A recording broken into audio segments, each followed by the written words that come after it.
Stopping the blame game. The blame game has no end. It is a circle that constantly feeds into itself. This game is one that we are all familiar with and have, no doubt, participated in the playing of it from time to time.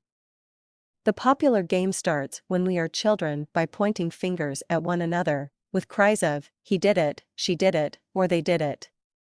The source of unraveling the misbehavior is usually left up to a responsible adult who is in charge, and often the culprit is identified, and lessons for that incident are learned.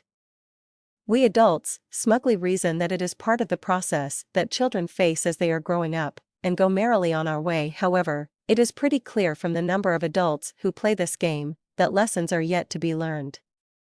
Everyone agrees that we have had enough of this game from the politicians.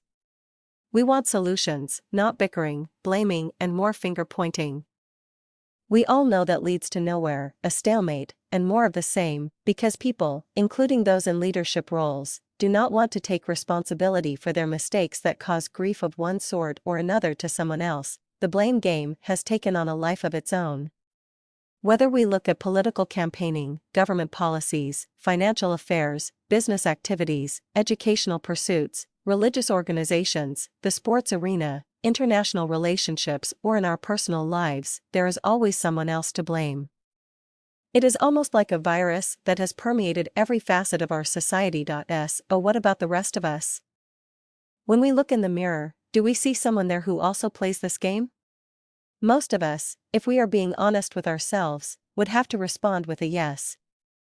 The playing of this game occurs often during little encounters in our personal lives, such as who left the lights on, to blaming the other guy as to why we got that traffic ticket, to bigger issues of blaming the fast foods restaurants, from whom we freely choose to eat by exercising our own free will, on our ill health. One source to understand the sheer volume of those playing the blame game is the number of lawyers and judges who are playing the roles of coaches and referees in the huge, backlogged court system, which is the playground for those who are serious participants in this game. While it is certainly true that there are a sufficient number of legitimate cases of outright neglect and criminal intent in the legal system, there is also a huge amount of cases that ferment and occupy this playing court simply because of the popular and insidious blame game. There are many reasons that people participate in playing this game, but the most common reasons are: 1. Not wanting to be identified as making a mistake; 2. Not wanting others to know of our mistakes; 3. Not wanting to be punished; 4. And the most important one, not wanting to take responsibility for our mistakes. All of this blaming does not resolve problems or bring about peaceful solutions. This is true for the smallest incidents on the playground to huge international controversies played out every single day in our world. Playing this game of blaming someone else is not the answer for peace building. Taking responsibility and working together to resolve issues is the answer.